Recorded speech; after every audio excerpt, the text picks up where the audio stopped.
दोस्तों, आपने गर्मी, बरसात, अन्य सीजन के बारे में सुना होगा, पर क्या आपने कभी सुना है कि हत्या का सीजन, यानी कि ऐसे महीने जिनमें ज्यादा हत्याएं होती हैं। और ये आप कहीं नहीं सुनेंगे, बल्कि सुनेंगे तो सिर्फ भारतीय जनता पार्टी भाजपा के राज में ही सुनेंगे। और ऐसा ही एक पूरा केस जो है वो बिहार से निकल कर आया। दोस्तों, बिहार में दिन प्रतिदिन अपराध बढ़ते जा रहे हैं। दिन दहाड़े गोलियां चल जाती हैं बिहार में, दिन दहाड़े हत्याएं हो जाती हैं, और उसके बाद उनका जवाब देने की बजाय क्या किया जाता है, बल्कि हत्याओं का सीजन बता दिया जाता है। और इससे भी शर्मनाक कि किसानों को, मजदूरों को, गरीबों को इसका दोषी ठहरा दिया जाता है। लगता है कि सही कहते हैं कि ये सरकार है किसान विरोधी सरकार।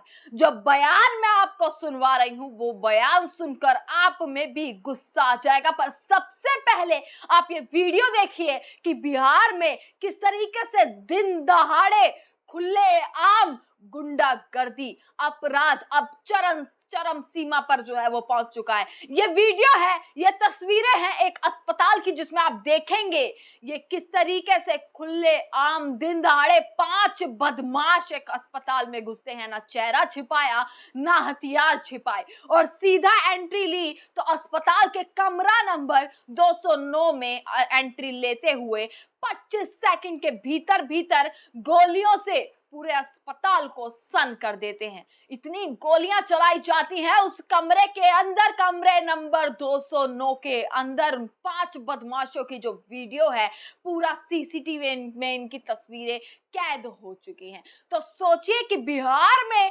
अपराध, बिहार में क्राइम कितना चरम सीमा पर है कि अब अपराधियों में जरा सा भी खौफ नहीं है। ये सरकार अलग अलग दावे करती है कि हम अपराध खत्म कर देंगे। आज खुद नरेंद्र मोदी बिहार जाकर अपनी रैली कर आए, पर मजाल है कि एक बार भी 35 मिनट के भाषण में नरेंद्र मोदी ने कहा हो अपराध कम करेंगे, या अपराध के बारे में जरा भी कुछ कहा हो। तमाम दिनों से इतने अपराध बढ़ रहे हैं बिहार में, और वीडियोस निकल कर आती हैं कि इसने इसके ऊपर गोली चला दी, इसने इसकी हत्या कर दी। जरा सी बात पर बिहार में गोलियां चल रही हैं, वो भी दिन दहाड़े। और एक सबूत तो आप ये अस्पताल का देख लीजिए, जहां पर लोग अपनी जिंदगी बचाने जाते हैं, वहां पर दिन दहाड़े किस तरीके से गोलियों से छलनी किया जा रहा है, और सब कुछ सीसीटीवी में कैद है। बदमाश ऐसे, गुंडे ऐसे, हत्यारे ऐसे, जिन्होंने ना शक्ल छिपाई ना अपने हथियार छिपाए। तो सोचिए कितने बेखौफ जो हैं बिहार में, अपराधी कितने बेखौफ और कितने एकदम निडर घूम रहे हैं। और इसके बाद जो सबसे ज्यादा शर्मनाक चीज निकल कर आती है, वो आती है कि एक अधिकारी से आप क्या उम्मीद करते हैं? एक अधिकारी से आप उम्मीद करेंगे कि वो आपकी सहायता करे, वो ऐसे अपराधियों को पकड़े, वो ऐसे हत्यारों को पकड़े और अपराध होने से बचाए, अपनी जिम्मेदारी निभाए। पर यह बिहार है साहब, ये बिहार के जो अपराधी, बिहार के एडीजी हैं, जिनका नाम मैं बता देती हूं। Headquarter ADG headquarter Kundan Krishnan Bihar police के एडीजी हैं। इनसे उम्मीद क्या की जा सकती है? शक्ल से लग रहे हैं कि बहुत अपनी जिम्मेदारी निभाते हैं, अपनी जिम्मेदारी के प्रति बहुत ज्यादा न्योछावर है। पर जब इनका बयान सुनेंगे तो सोचेंगे कि ये लोग बिहार पुलिस में हैं, इन लोगों को ऐसे ऐसे पद दे रखे हैं। ये कहते हैं, इन्होंने तो सीजन बता दिया, मैंने शुरुआत में बताया, ये कहते हैं कि भाई हत्या का सीजन होता है। जो हत्याएं होती वह हैं वो अप्रैल और मई के महीने में, मई जून में सबसे ज्यादा मर्डर होते हैं। ये इनका बयान है, और सिर्फ यही बयान नहीं, ये बेतुका बयान तो दिया ही। मई जून के महीने को इन्होंने बताया कि भाई हत्यारों का महीना होता है, ज्यादा हत्याएं होती है, जिसका मतलब ये है कि बिहार में जनता को अप्रैल मई जून में जो है बिहार छोड़कर बाहर चला जाना चाहिए।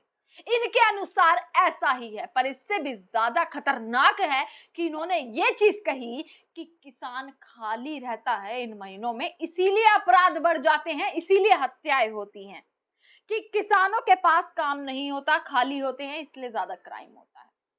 ये एडीजी के बयान पर आप क्या कहेंगे? कितना खून खोलता है, कितना गुस्सा आता है जब एक अधिकारी इस तरीके के बयान देता है, जिस पुलिस से न्याय की उम्मीद होती है, अपराध मुक्त कर देगी, अपराधों को कम करेगी, जिनसे ये उम्मीद होती है वो ऐसे बयान देते हैं। तो इन बयानों से लगता है कि अब सही कहा जाता है कि ये सरकार किसान विरोधी ही रही है। किसान फ्री रहते हैं तो किसान हत्या करने निकल जाता है। सोचिए इनकी मानसिकता, सोचिए इनकी सोच कितनी गिरी हुई है कि सीधा किसानों को बोल दिया। और किसान विरोधी तो रही है इनकी सोच, क्योंकि सड़कों पर किसान बैठ गया, 800 किसान बॉर्डर पर शहीद हो गया, तब इनका मन नहीं पिघला। बरसात में, गर्मी में, सर्दी में, कोविड के समय, तमाम हर उसमें जो है किसान सड़कों पर बैठा, तब इनके मन नहीं पिघला, तब इनको दया नहीं आई, बल्कि आतंकवादी, खालिस्तानी और क्या क्या शब्दों से किसानों को नवाजा गया था। और अब कहते हैं कि किसान खाली रहता है तो क्राइम करता है। सोचिए, ये जो किसान का उगाया अन्न ये लोग खाते हैं, सरकार में बैठे मंत्री जो है अपने बंद कमरे एसी चलाकर जो है उस अन्न को नसीब कर पा रहे हैं, ये उस अन्नदाताओं को किस तरीके से पीठ पीछे गाली देते हैं। इस पर सवाल बनता है कि इनकी तुच्छ मानसिकता आखिरकार यह कहती है। जब जिम्मेदारी से भागते हैं तो शायद इसी तरीके के बयान सामने निकलते हैं। और बिहार में जिस तरीके से अपराध हो रहे हैं ये साफ हो चुका है, कानून जरा भी नहीं है। ये सरकार के ढकोसले वादे, ये सरकार की जुमलेबाजी अब पूरे तरीके से आप देख पा रहे हैं, इनका विकास एकदम विफल हो चुका है।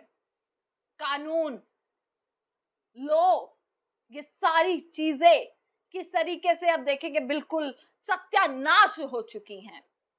पर बिहार पर साहब कुछ नहीं बोलेंगे, अपराध पर सरकार में बैठा मंत्री कुछ नहीं बोलेगा, ना नीतीश कुमार कुछ बोलेंगे, क्योंकि इतने समय से वीडियोस निकल कर आ रही हैं, दिन दहाड़े गोलियां चल जाती हैं।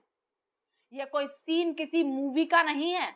आपको लग रहा होगा कि ये मूवी का सीन है कि अस्पताल में एंट्री ले रहे हैं, ऐसे टशन में एंट्री लेते हुए किस तरीके से हत्यारे घुस रहे हैं, शक्ल नहीं छिपाई, कुछ नहीं, और 25 सेकंड में गोलियां ही गोलियां चलती हैं और अस्पताल सन हो जाता है। जहां लोग अपनी जिंदगी बचाने जाते हैं वह अपनी जिंदगी से लोग खेल रहे हैं। यह तस्वीरें बिहार की है, किसी मूवी की नहीं है। तो सोचिए दोस्तों कि आखिरकार क्या समय आ चुका है। सत्ता के लालची लोग कुर्सी पाने के लिए कुछ भी कर सकते हैं। आज पूरा भाषण मैं नरेंद्र मोदी का सुना, मैंने आज सीएम नीतीश कुमार का भाषण सुना।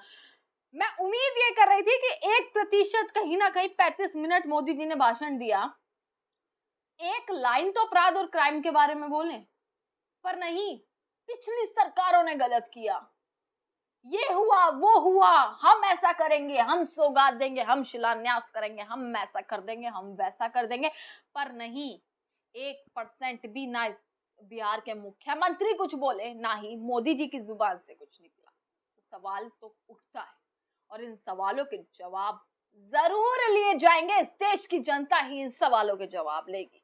तमाम खबरें आप तक पहुंचाते रहेंगे, देखते रहेगा सजग भारत। आपका बहुत बहुत शुक्रिया।